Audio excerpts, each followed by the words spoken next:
Put the bot wipe down. This is for my safety. No, put the bot wipe down. This is for my safety. Put the bot wipe down. This is for my meta relevancy. No, just put the bot wipe down. This is to stop Nightrose on stage. Put I the have bot to. wipe down. Hey, what's going on, guys? I'm Season 4 here. Today I am back to cover Genesis Dragon, Transel's Messiah, and Alter Ego Messiah in DivineZ. We did a Messiah video at the start of the year, but nobody watched that. So today we are here to set the scales right, and today we are here to talk again about a second strike Deckset impacted by DZBT06 generation Dragenesis, and today we have Fader 4th. Hello. So today we're going to talk about Messiah. The deck has changed a lot because unlike Chronos Command, who became like another option for Chronojet Dragon, Transel's Messiah has become the option for Messiah. So much so that they straight up just threw out the ultimate strike out the window and you'll never see him again. Why? Today we'll break it down. Messiah as a deck has improved vastly because of the two cards it's gotten. One is an in-archetype Blade Master per turn. The second is a much more devious reason. It's because they now have a thing of Maple. So yeah, that's gonna be fun. Messiah, a lot of people have argued that it is the best deck out of DZBT06 Generation Dragenesis. I disagree. I still believe it's Glory Maelstrom. I'm not gonna change, but I think Messiah is definitely a top 2 or top 3 from this set. And today we're going to embark on this video to find out why. Ultimately, Messiah at this point I feel has good matchups against the current meta like Rezael, Varga, Levidras, but I'm just not sure how he's going to really stick. I think historically most Messiah players know that he kind of has a weird place in the meta where he's in it, he's out of it, but he's never the drink, he's never the shit, so yeah, we'll see whether Messiah actually has a crack in this meta, but this is a very interesting list that Fader 4th will be providing for us, which focuses around pure beatdown and drawing without actually focusing on the Excelix crit.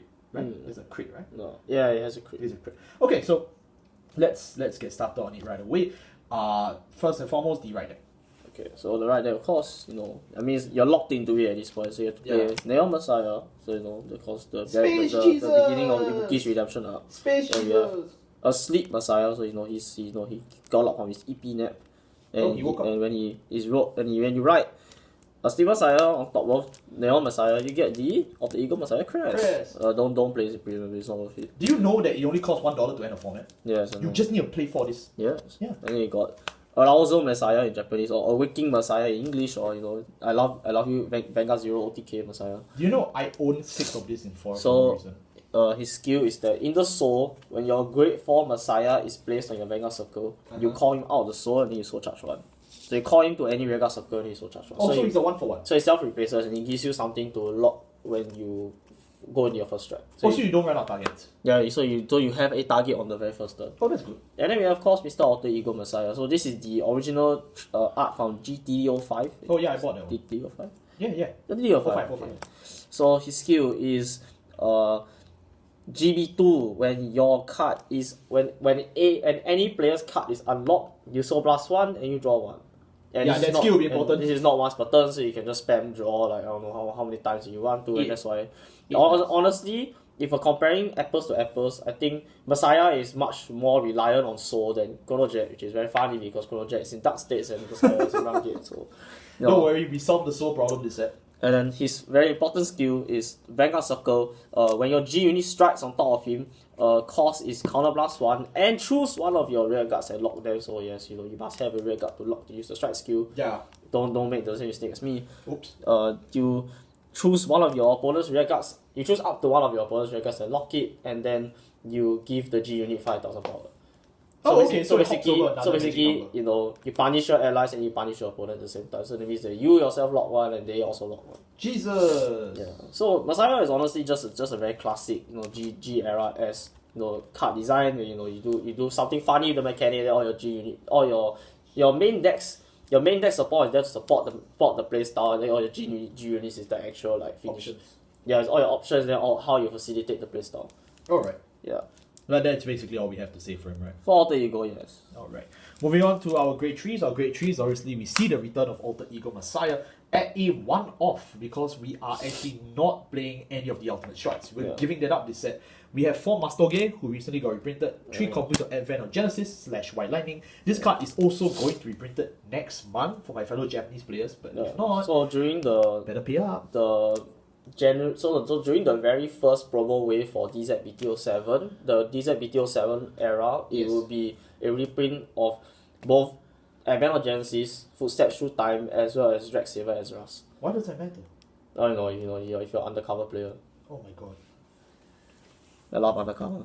Okay, so we'll just go. So Alter Ego Messiah we've already gone through. So he's obviously the boss unit of this there, and he's very very strong. But obviously him alone is not gonna win you games because he just locks one card. Yeah. So then we're only playing one off here. Speaking of locking, Advent of Genesis. So Advent of Genesis is a normal order. Normal order. It's a normal order. Very very depressing. There is no such order.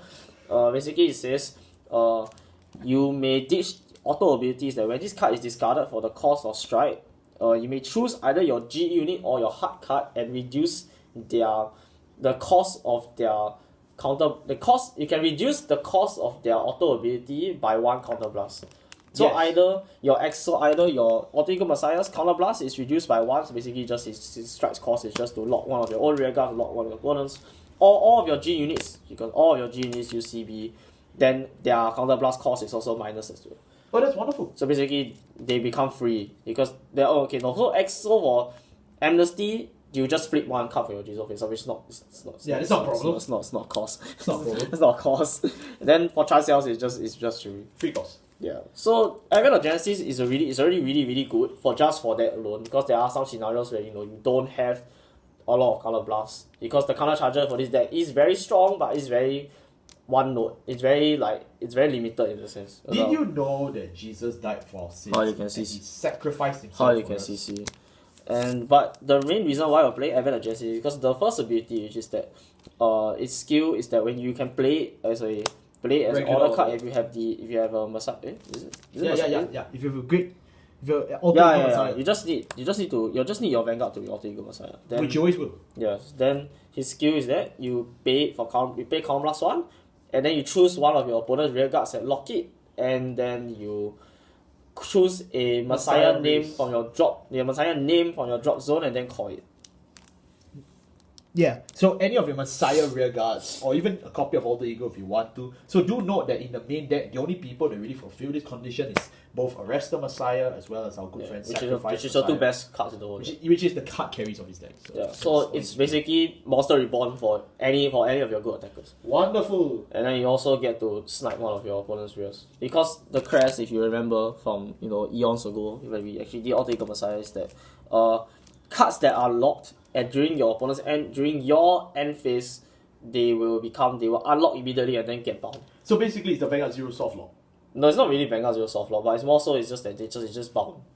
It's a soft lock, man, because you disappear. Yeah, it's a soft lock in the sense that you don't actually get to keep the lock card on the field on their front row, but you just get to bind their stuff instead. Speaking about lock, a lot of people tell me they want Chaos Breaker in Vanguard D series. I'm not sure if they know what they want. I just hope it just locks back row. Just don't pretend. Yeah. So overall, Advent of Genesis is a really good card because it gives you two opponent locks, whereas usually you'll be stuck at 1, and it's very good to knock out big intercepts like Obscure Marauding Shade, all this kind of thing, really irritating 15k shield intercepts.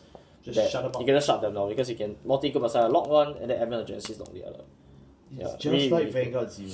Really good stuff.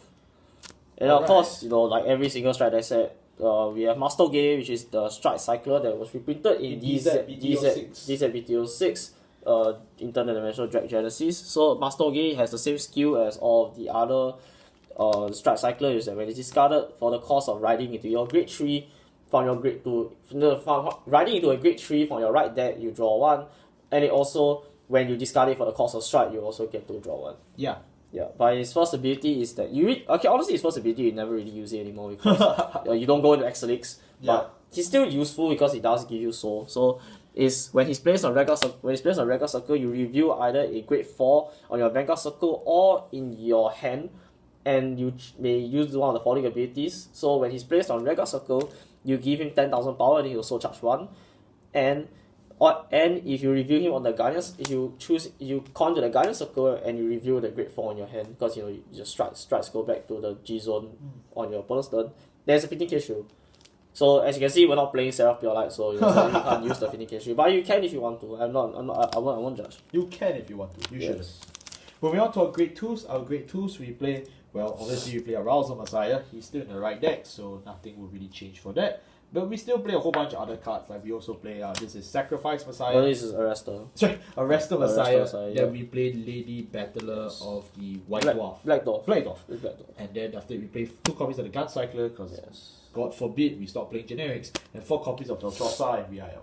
Okay, so I'll just get the elephant out of the room. Veltrosa is I still think Veltrosa is a must-have for Messiah because you're very reliant on two very specific rear guards, which is Arrestor Messiah, and now you have Lady Battler of Black Dwarf, which sadly her revival skill is only active on GB3. So it will take a while for her to basically continually revive back. I don't know if you want that skill so early. That's kind of unfair. And until then, you need to find a way to populate good rear guards on the field, which is why Veltrosa is here. Otherwise, Messiah is a very bricky deck. Even if you play like the other self locker, which is Clouser Klein.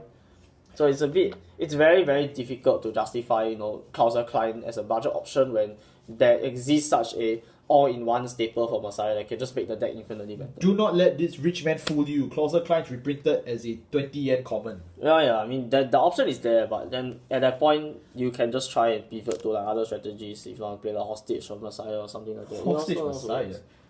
The Lord Jesus didn't want us to so do that. Veltrosa, I mean, if you don't know what she does, is that when she plays anything outside of your battle phase from hand, you may choose up to 1 card from your drop zone that is the non-sentinel, non-trigger unit and put it back to your deck. So any of your pieces basically. Yeah, and then you counterblast 1 and look at the top 5 cards in your deck and you review 1 card and then put the rest back to the deck shuffle. And then you do the following based on what the reviewed card is. So if your reviewed card is a order card that is not a Regalis piece, you add it to your hand. And then if it's a unit card that is great, equal to or less than your Vanguard, you call it. So yes, you can add you can add White Lightning. You can add Elementaria from this as well if you want to, but so strong. Yeah. Okay. So Veltrosa honestly is just there to dig for the better pieces. Then you just call her because she's useless as an attacker. And talking about digging, we have Bullet of Creation, which is the Gun Cycler that hopefully will get reprinted next year. Ooh. Then so Bullet of Creation skill is that when it's placed on Guided Circle or discarded for the cost of riding up into the right deck, you may either Counterblast 1 or Energy Blast 3 to draw 1. Very simple. Because I won't bother reading the second cost because we don't persona right in this deck. But overall, it's just here as an extra shield as well as good discard fodder for riding up to the right deck. Because this is not our main energy use. Yeah, this is not. Don't make no mistake, this guy is not the main energy use of this deck. So You'll see him soon. Use him very sparingly. And now we move on to the actual good cards. So and the main front row beaters that you're so to have. Arousal Messiah actually has a rearguard skill, which is that when this card is unlocked, you choose a unit in the same column as it and give it 10,000 power. So it's pretty good as a back because you call it for the strike skill. Then you're able to give the unit that you caught that the unit in front of it does 10,000 power. So it's not useless on the board. Yeah, I've seen a lot of people in this format, these are BTO6. I see a lot of them calling this behind the Vanguard circle. What do you think? Because Sacrifice Messiah doesn't really do a lot behind the Vanguard. So if you want to maximize your board, you want to just have this guy behind the Vanguard so that you can have double columns of lockers. Would you recommend it? I still recommend it. Okay. I mean, it's been that way for a long time. Okay. So also it makes the Vanguard just like really just you have to PG. There's really no way you can hardguard it. Okay. Okay, so now we get on to the fossils first. So we have Mr. Arrestor Messiah. He's been carrying this deck ever since they reviewed him one cold February night. So Arrestor Messiah's skill is that GB1 when he attacks, you give it 5,000. It gains 5,000 power mandatory. Yeah. And then mandatory as well. At the end of that battle, you lock him. That's it. That's all he does. But don't let that deceive you. By him locking himself, he automatically opens the door for all your strikes to start flipping him open and having him as a multi-attack. This on-attack lock is very important because it ensures that anyone who repents in the name of our Lord Jesus Christ also gets a second chance in beating your face into death. So very effective, very easy. And it's that exact skill that also characterizes Lady Battler of the Black Dwarf, who, I may get arrested for saying certain things about, so I will not do that. When this unit attacks at Generation Break 1, when this unit attacks, if you're a Vanguard Messiah that's grade 3 or greater, choose one of your other units, it gains 5,000 power. At the end of the battle, it locks herself. Now, this is basically an inverse of Arrestor Messiah. while Arrestor Messiah gains 5 and then he locks himself. Lady Battler gives someone else the 5 and then locks herself. So all your attackers, I'm assuming you can play 4 of this, but even if you don't, maximum of 8 attackers in his deck, all play a single purpose, swing, throw a magic number somewhere, either itself or someone else, lock it. And by locking it, you give all your units a second chance to attack later when your Jesus attacks. But the main issue for Black Dwarf is that she herself is not a solo attacker, unlike Arrestor. Yeah. So you must have a booster behind her, which is the main issue as to why she's not really that good on GB on the first grade return, but subsequently she's just a powerhouse because she can turn your Arrestor Messiah from a so let's say on GB3 you will be 2 cards face up with your Jesus, so he will be 25 on his own. You lock her, suddenly she's 30k. Wow. So he already told most people are gonna be swapping to the soul front, so now that's already a very awkward number to guard as well. Yep. She arrested on my Messiah until I soul fronted. Yeah. So and then Black Door's second ability is what we alluded to with the maple connotations is that Generation Break 3 when your grade 4 Messiah is placed on the Vanguard circle, so yeah, very similar to Arousal. You so in the drop zone, so when she sees that your grade 4 Messiah is in place on the Vanguard circle, she call Color Blast 1, you get to call back to any Vanguard circle, which also lets you block the strike skill. Yes. Which is very important. yes, that's right. It also lets you block strike skill. So even if you already have 2 Arrestor in your hand, but you can't block the strike skill because you don't have a rear guard on the field, you can just call her to the back row and then lock her, and then now you have a strike skill cost. Just that easy. Yeah. But again, we're only playing 3 because we do need the space, but I can safely assure you, dear viewer, if you want to play 4, I think it's fine. It's just that, you do need to take in mind that you have 8 grade 2s that are very slow. But other than that, it's really okay. You can. I mean, with an art this good, you may want to play 4. Yeah. Moving on to our grade 1s. Our grade 1s, we obviously play 1 copy of Asleep Messiah. If you too would like to end the premium format, just pick this up. It's only 100 yen a piece. I forgot to pick up one. I'm sorry. 2 copies to go ahead, Mikani. Mikani is just the on-play soul charge 1, and then you can move into the soul for fun. Mainly this is just to fuel soul for Alter Ego Messiah. In the past, this used to be a 4 staple, but our slots are really tight. Again, Mikani has reprinted the triple drive booster, so it's not an issue to get it as it was long ago. But I do recommend you play Mikani in some capacity. You don't need it to be a 4-off. Because all it does is just soul charge. We have better ways to generate soul. 4 copies of Sacrifice. Sacrifice, as we mentioned earlier, is the key final Messiah in this deck. At the end of battle, this unit boosts a GB1. GB1 if you have a lock card, right? If you no, it doesn't. It just locks itself. Just if you have your Vanguard is a Messiah. Messiah lock itself, and then you choose one of your other units against 5. Yeah. Right? And then after that, if you haven't countercharged his turn, you may CC 1. Yes. So that basically ensures that by having one Sacrifice Messiah in your interval, you can generally CC 1 every turn. It basically fuels your turn 1-1. Yeah. Very similar to Negro Lazy, but unlike Negro Lazy, he doesn't awkwardly jam himself into the board. This guy is naturally part of the strategy because Jesus is inclusive. Yeah. We also have 4 Perfect Guards. And then, of course, for Sailbird. Sailbird is the Festival Cycler from 2024. I mentioned in the Chronojet video, I mentioned in the Nightrose video, I mentioned in the Harry video, the Luad video, the Shiranui video, but I will keep talking about it till, I get arrested for something. When this unit is placed on the Rearguard circle, if your Vanguard is the same grade or less than your Vanguard, you can EC 1, and if you do, this unit gains 2k. The EC1 is mandatory, but nobody really dies from extra energy, right? The second skill is on the rearguard circle, which is important, or the drop zone. When your card is discarded from your hand to the drop zone during your turn, Energy Blast 3, you can remove this card from the rearguard or drop zone, add one of the discarded cards back to your hand. So while traditionally you use this to say, I want to loot my Alter Ego Messiah to make Mamoru Miyano proud. No more. Now we just simply loot Master Win. That's the joke. That's it. Okay, it's very simple. You just right up, strike, beat, strike, and just keep drawing off that.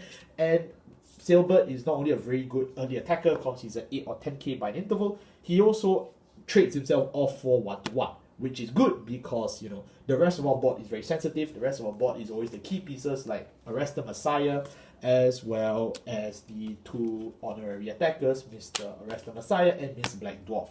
So you don't really have space for Sailbird, so you can actually just remove him from the rear guard if you're running out of time. Of course, if you remove it from the drop zone, ideally that's better, right? Okay, and now to cover our grade zeros. Grade zeros, we obviously have Space Jesus as the grade 0. Nothing to see here. I feel kind of bad that we printed him because my office deck is now worthless. No, this is the G zone. One more Wincon. This is Elder Breath. Yeah. I'm not describing this one to you. 4 heal. 4 heal, haha, once they're alive. We play 8 crit. I don't know who any of these girls are. Let me know in the comment section below. But generally speaking, we just want to kill people, so high number of crits. Our tree front is now the hot dog seller, the soul fronts from DZ generation Dragenesis. Their skills are very simple, where after the guard on the rearguard circle, on the guardian circle, you can slide them into the soul. So that basically ensures you have one more soul to ensure you can use Alter Ego Messiah's effect.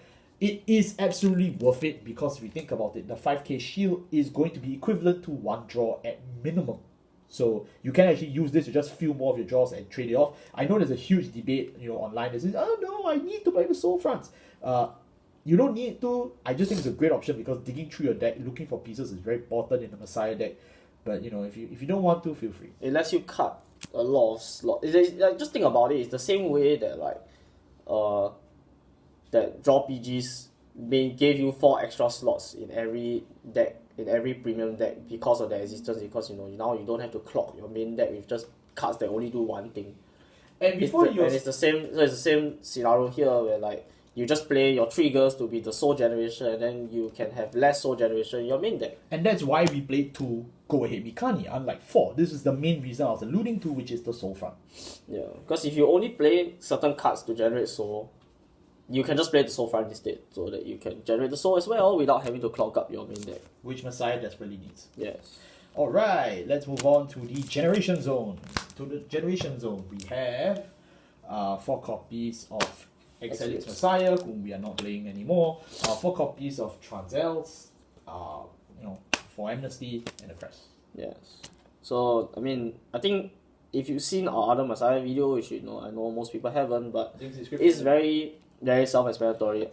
So I'll just go over the guide that we're never going to go into. So Excelix Messiah was supposed to be the finisher for Messiah, and it was also to help patch up the fact that we don't have that many self-lockers. If we get die to control, you don't see our pieces and we just die. Yep. But Messiah has gotten so many consistency buffs over the past 1 year. They silently buff him every single set with new Brangate generics and just injecting him straight into his veins. Then suddenly, Space Jesus now suddenly is like one of the most consistent decks in the format, unless your name is Rezael. So there's really no point in playing the backup strike when you already can just do the normal strike.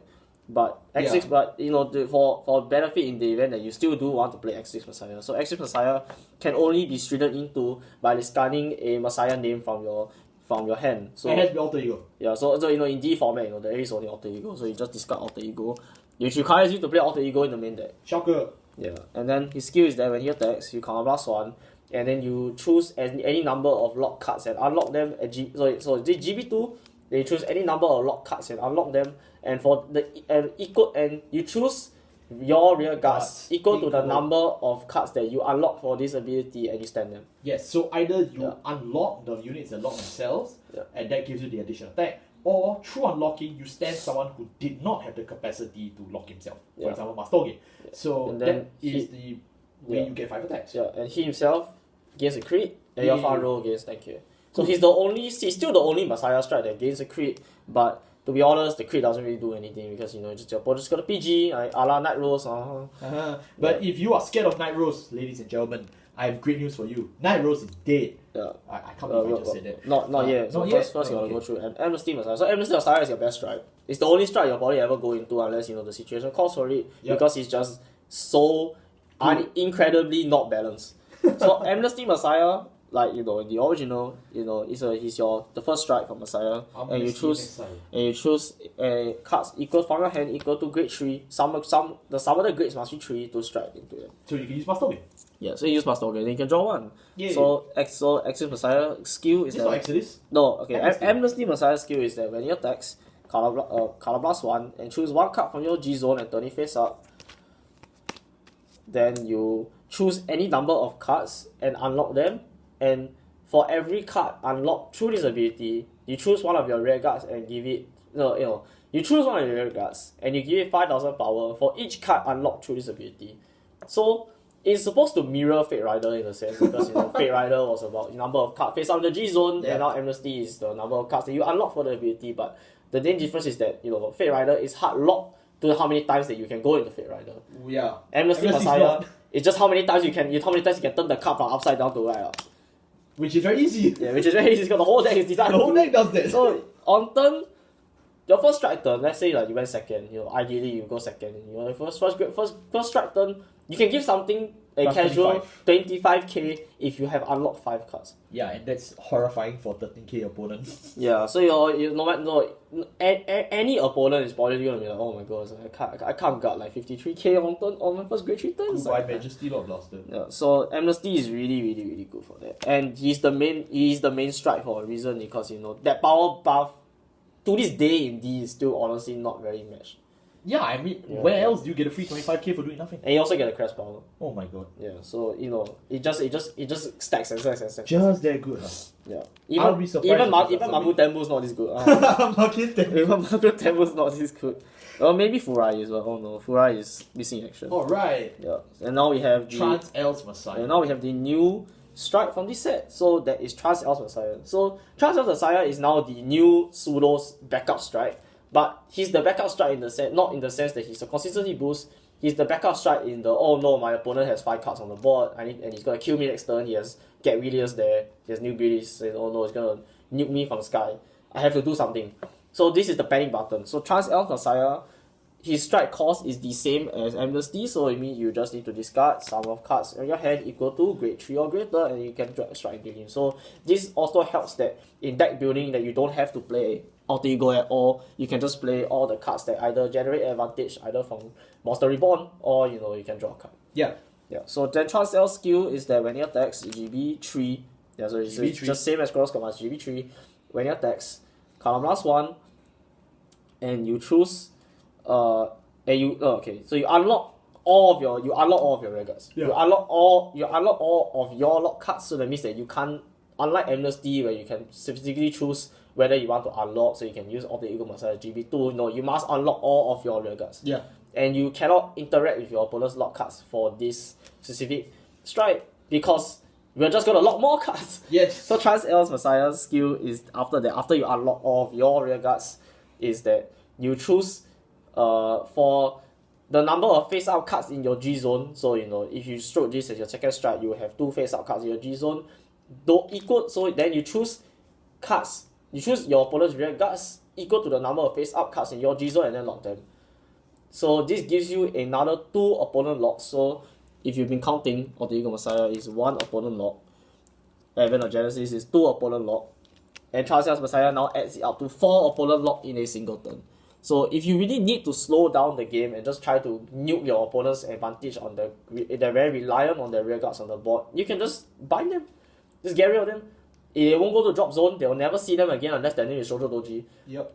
And Shoujo Doji is not a real deck anymore apparently. I don't know about that, but but generally it's just there to wipe out your opponent's reliance. It's like they're a very important key piece and then prevent them from clawing back to the game, because not only do you relieve all your allies, you punish your opponent equally so, because you do have a lot of card face up the G zone. And to add insult to injury, he has one more skill on top of that, which is that for every face up copy of Trans Elf Messiah in your G zone, you choose one of your rear guards will gain 5,000 power. So this basically acts like the original Exodus Messiah, which is that you give cards that are unlocked 3,000 power. But in this case, it's now 5,000 power for every face up copy of Trans Elf Messiah. Not only that though, Trans Elf Messiah, effectively through locking everything else that was not locked before, is a board wipe. But this board wipe is slightly slower than Chronos Command. Chronos Command can do it in the main phase, this guy does it when he attacks. And for some cases, it is stronger than Chronos Command because you're not sending the card back to your opponent's deck. You're removing it from play in a sense. Because most decks do not interact with the bind zone unless their name is Shoujo Doji. Yep. But other than that though, it is nice that Messiah now gets a more active way to just lock the whole board. Previously, yes, it did have a 1-for-1 removal. It also had Vanguard, but this is the first time Messiah can now reach the entire board, which is pretty good if you ask me. But again though, Fate of Force completely right. This is probably still the main aggressive edge of Messiah, which is going to be, Amnesty Messiah. But, this is a pretty good strike you can go into from second strike onwards that costs exactly the same, uses almost the exact same skill tags, which is CB1, and now instead of gaining more power, you just get rid of your border to board, which can set them back quite a fair bit. Again though, because of the nature of this G-Zone, we don't actually use Excelix at all. Excelix is strictly just for flip border. So, yeah. But other than that though, it is pretty nice to see that Messiah, through this version of the build, you can standardize it into purely just striding into guys that don't require ultimate stride, which, is something I didn't think was possible. I know for Nightrose they definitely can't do that, but this is nice to see. So that wraps up our Messiah deck profile for DZBD06.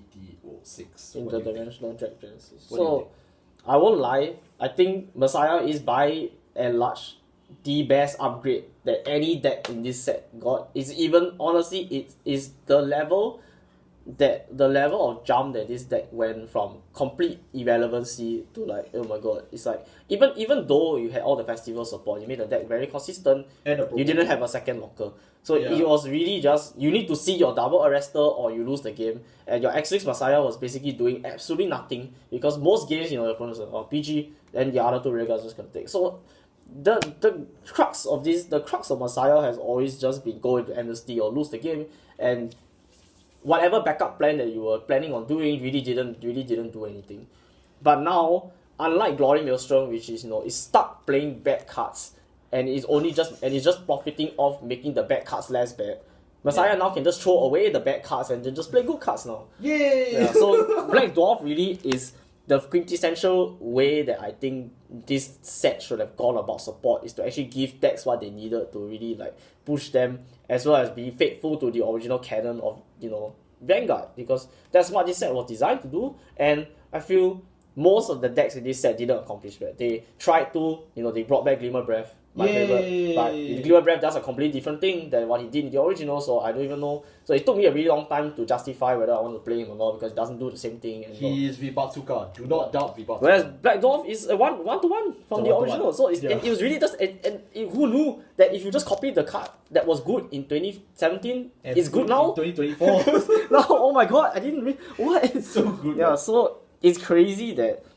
of all the decks that I was not expecting to really get a really good support way, because I think everyone looked at Transcell was like, oh no, it's just gonna be, oh no, I just lock everything. Oh my god, the buy 5, this is such a great deck.